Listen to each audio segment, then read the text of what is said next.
friends, Jewel back with another super cool astrology video. I want to talk about the composite Venus square to Uranus and why this one is so electrifying. So, composite charts are different than synastry. Synastry is an overlay where we put the two charts together or side by side. We can see how the two people react to each other, what is, you could say, hooking into each other. A lot about how we feel about each other. Composite charts are different because they're showing how we blend. So the synastry is really the ingredients, and the composite chart is the cake that those ingredients blend to bake up. So it is really, really important to look at the composite chart because it shows a lot more about the ultimate purpose for the relationship and how it's likely to go than just looking at synastry.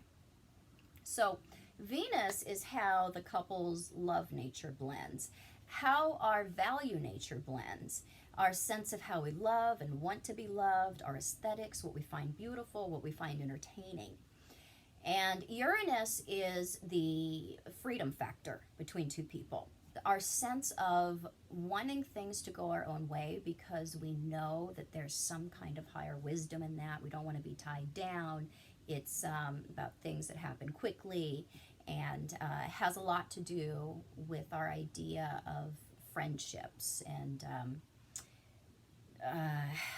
our hopes and our dreams as well, and how those combine. So when we have these two meeting in a square, there's a great deal of tension that's produced by this particular aspect.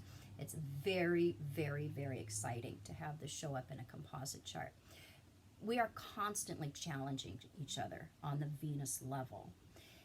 The love nature of both people is blending to create an alchemy of excitement, instability, unconventionality. So it's a very, very, very common aspect to see in the composite charts of affairs because of the buzz that it immediately creates between two people.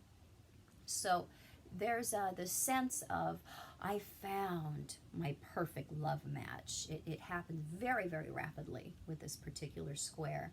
Uranus is, again, not about conventionality or formality or tradition. Where Uranus is, we tend to cut through the typical formalities that we engage in, or the hoops that we typically have people jump through. We'll remove those pretty quickly with Uranus involved.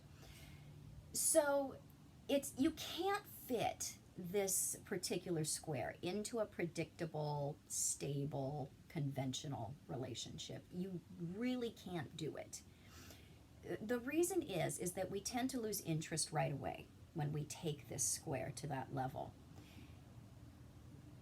We feel that the exchange between us has run its course if we try to fit this relationship into something that is in any way traditional or predictable or otherwise has any amount of expectation or formality placed upon it.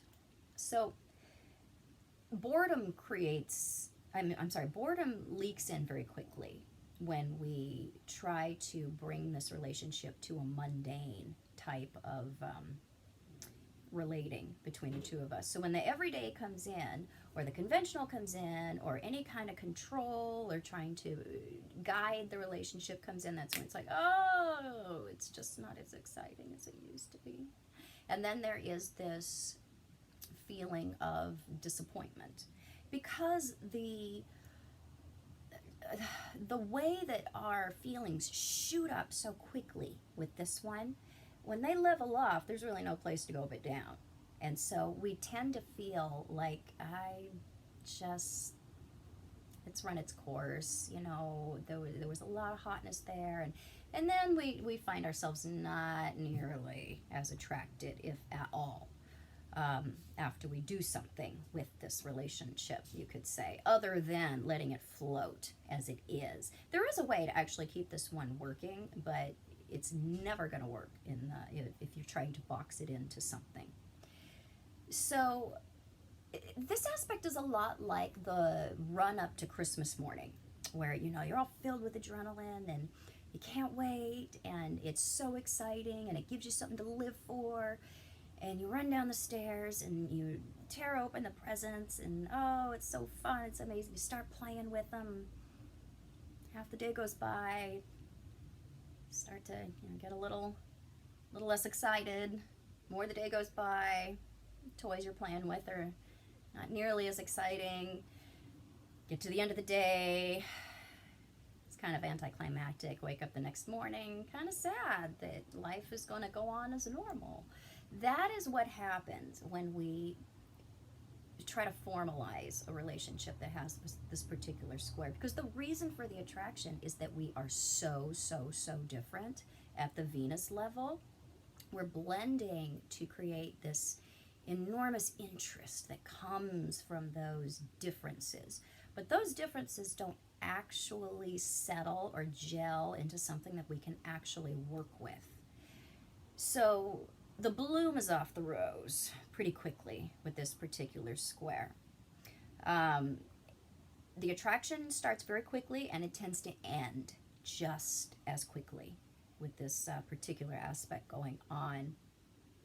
So again, we can't try to direct or box in the relationship in any way, because that's one of the reasons that we're all of a sudden not attracted to each other. The other thing we have to not do is one of the partners, if they find that they want more, or they want convention, or they want to tie this down in some way, or put some kind of label on this relationship, that is when the other person tends to go the other direction, because there's a way that our Venus natures essentially do not blend, and it creates this this disappointment, because we have a lot of different values, different pleasures, different preferences, and the initial way that creates a sense of excitement does not settle down or gel into something that we can easily work with.